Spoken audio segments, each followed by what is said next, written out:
오늘도 우리 공동체 회원들과 함께 여러 가지 어려운 문제들을 한번 같이 이야기를 나눠보도록 하겠습니다. 여러분 안녕하십니까? 안녕하세요. 예, 우리 둘의 공동체 회원분들이 오늘 참석하셨습니다.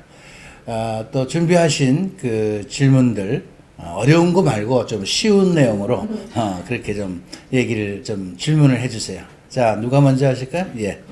선생님, 신앙생활 하면서 어떻게 용서하고 사랑하는 것이 좋을까요?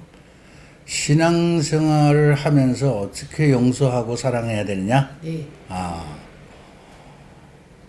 신앙생활을 하려면 당연히 우리가 용서하고 사랑하고 살아야 되는 거예요. 어떻게가 아니고, 이거는 어떻게가 아니에요. 여러분, 질문이 조금 그런데, 어떻게 사랑하고 어떻게 용서해야 되느냐? 물론 뭐 방법적인 것들을 여러분들이 묻는 것일 수도 있지만, 사실 우리가 그리스도인이라면 예수님의 말씀을 따라 살아가는 것이 그리스도인이에요. 그런데 예수님이 우리에게 뭐라고 말씀하셨어요? 우리에게 오셔서 공생활 시작하시면서 말씀하신 핵심적인 내용들을 얘기하자면 제일 처음 말씀하신 게 회개하라는 것이었고, 두 번째 용서하라는 것이었어요. 그 다음에 세 번째는 다른 사람들, 어려운 사람들, 힘들고 어려운 사람들 도와줘라. 그 다음에 서로 사랑해라 하는 얘기예요. 그러니까 용서해줘라, 사랑해줘라 하는 것은 우리가 그리스도인으로서 살면서 해야 될 어떻게 보면 아주 당연한 의무이자 상식입니다. 그런데 살다 보면 어렵죠. 그게 잘 안 돼요. 용서하는 거, 아이고 누가 미운데 나한테 잘못했는데 그거 어떻게 용서합니까? 물론 잘 안 됩니다. 잘 안 되지만 그러나 우리가 용서해 줘야 될 이유가 있어요. 뭐냐? 우리가 먼저 용서 받았잖아요. 누구로부터 받았어요? 하느님으로부터. 얼마나 많은 용서를 받았습니까, 여러분? 몇 번쯤 받았어요? 헤아릴 수 없죠.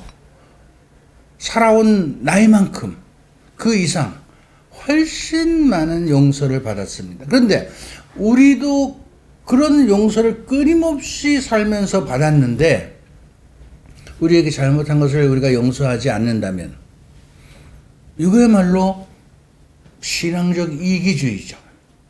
그렇죠? 그러니까 우리가 다른 사람들을 용서해 줘야 돼. 그런데 용서가 잘 안 되는 것, 또 사랑이 또 잘 실천되지 않는 가장 큰 원인이 뭐냐면요. 아주 근본적인 것. 그거는 바로 자기 자신을 모른다는 겁니다.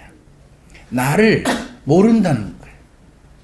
내가 얼마나 용서받아야 될 사람인지, 내가 얼마나 부족한 사람인지, 내가 어떻게 살고 있는지에 대한 나를 바라본다면 다른 사람에게 손가락질하고 판단하고 미워하고 그렇게 할 수 없죠. 내 마음 안에 다른 사람에 대한 어떤 용서의 마음이 들려면 먼저 내 자신을 깊이 들여다보고 내 꼬라지를 알아야 돼. 내 꼬라지를. 나를 먼저 바라보게 되면 하느님 앞에서 나를 한번 들여다보세요. 내가 어떤 사람인가? 부끄럽게 짝이 없잖아요. 그런데 우리가 무슨 누구를 용서하고 자시고가 없는 거예요. 용서해줘야 되는 거야. 내가 끊임없이 나도 용서를 구하고 청하고 받는 사람들이잖아요. 그래서 다른 사람들을 미워하는 마음이 없고 용서해주는 마음이 생길 때 그때 그 빈자리에 우리가 다른 사람들을 사랑할 수 있는 마음이 생겨난다. 아시겠어요?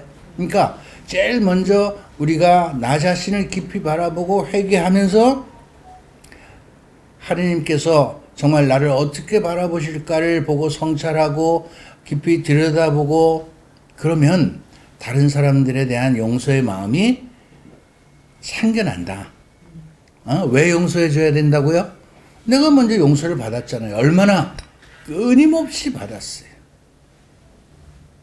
그렇기 때문에 우리는 다른 사람들을 용서해 줘야 되고, 우리가 다른 사람들을 용서해 주고 사랑하는 것은, 이것은 어떻게 보면 우리 그리스도인으로서 살아가야 될 아주 당연한 의무이자 상식이다. 이거를 항상 염두에 두고 살아가시면 좋겠습니다. 네, 예. 선생님, 저는 기도에 대한 고민을 좀 말씀드리고 싶습니다. 아, 기도. 예, 네. 예. 저희가 저녁 기도 시간에 가족이 모여서 기도를 드리면 저녁 기도 후에 이제 여러 가지 기도서에 있는 기도문을 외우거든요. 바치는데 제가 드리면서도 가족이 같이 드리면서도 이렇게 타성에 젖은 것 같기도 하고 형식적인 기도가 아닌가. 하느님께서 또 짧게 좀 정성껏 자유기도를 바치는 걸 원하지 않으실까? 이런 게 고민이 돼요. 그리고 아이들이 이렇게 좀 정성스러운 자세로 바치면 좋은데 막 핸드폰을 가지고 옆에 놓고 시끌시끌 하면서 정성이 담기지 않은 그런 기도를 하게 돼서 마음이 상할 때가 있거든요. 그래서 어떻게 아이들이 좀 정성된 마음으로 하나님께 좀 기쁜 마음으로 바치게 할 수 있을까? 선생님께 고민을 말씀드립니다. 그런데 저녁에 가족들이 모여서 기도해요? 예. 야. 근데 이제 일찍 안 들어오는 애들은 걔네들은 빼고 예. 네, 함께 하는 시간만. 우리 지금요 21세기에 우리 한국천주교회 안에서 우리 사회 안에서 저녁에 이렇게 가족이 같이 모여서 기도를 하고 계시다는 건 여러분 박수 쳐드려야 돼요. 박수 아니 대단히 중요합니다. 대단히 중요한 거예요. 여러분 저녁에 가족이 모여서 같이 기도하는 가정이 있나요? 뭐 나는 할지 모르겠지만 가족들이 같이 모여서 기도하는 경우 별로 없어요. 근데 사실은 우리 한국천주교회의 옛날 전통은 저녁이면 다 가족이 모여서 같이 기도했어요. 같이. 그런 전통이 저도 그렇게 살았어요. 저도 그렇게 살았는데 이제 요즘에 보면 애들이라는 것이 뭐 자녀들보다도 손주들이 많을 텐데 손주들은 기도하는 훈련이 안 돼 있거든요. 그러니까 뭐 요즘 또 애들 뭐 스마트폰 보고 뭐 보고 그냥 이게 정신이 없어. 기도하는 훈련이 안 돼 있거든요. 그러니까 기도를 할 때는 스마트폰이나 이런 것들을 다 놓고 다 지니지 못하고 같이 하도록 하는 것이 좋은데, 그런데 기도문을 가지고 같이 이렇게 기도를 하다 보니까 정성이 좀 안 들어가는 것 같다. 그래도 저는요, 우선 기도문을 가지고 함께 기도하는 이런 습관, 훈련을 아주 어린아이 때부터 가르쳐주고 습관을 들이는 것이 굉장히 좋다고 생각해요.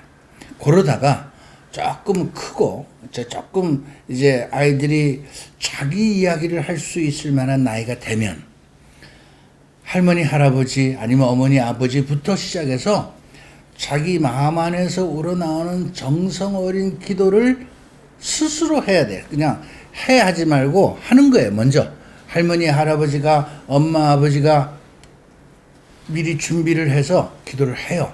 그러면 아이들이 이거 뭐지? 우리 기도문에 있는 거 아닌데 뭐지? 할 거 아니에요. 그러면 이제 기도 끝나면 그거 어떻게 하는 거예요? 물어볼 거야, 아마. 그러면 네가 네 마음속에 있는 거 좀 솔직하게 하나님한테 얘기해. 그것이 어떤 이야기든지 그걸 가지고 나무라면 안 되고 지적하면 안 돼요. 응? 뭐 어떤 애들은 우리 엄마한테 장난감을 사주고 얘기하고 싶은데요. 은근히 이제 평소에 자기가 바라는 거, 하나님 장난감 사주세요. 그럴 수 있어요. 그런데 그걸 가지고 나무라면 안 돼. 응? 그때 그 아이들이 하나님한테 비는 것이 평소에 엄마, 아빠한테 바라는 것일 수 있거든요. 그럴 땐 잘 듣고 있다가 그걸 해주면 돼. 그걸 해주면요. 내 기도가 통하는구나. 내 기도가 통하는구나.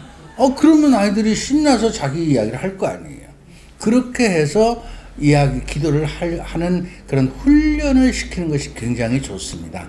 그런데 이제 그런 훈련이 안 되어 있는 상태에서 처음서부터 이렇게 자유기도를 시키면요, 굉장히 어려워하니까, 그럴 때는 부모님들이 자유기도를 이렇게 할 수 있는, 자기 마음 안에서 우러나오는 기도를 할 수 있는 분부터 할머니 할아버지부터 뭐 엄마 아버지부터 해서 하는 거예요. 계속 하는 거예요. 그리고 어느 날 아이들이 궁금해서 나도 할머니처럼 그렇게 하고 싶은데 할아버지처럼 그렇게 하고 싶은데 어떻게 해야 돼요? 물어보면 그때 이제 설명을 해서 그냥 네가 하고 싶은 얘기 하나님한테 해. 그럼 다 들어주실 거야.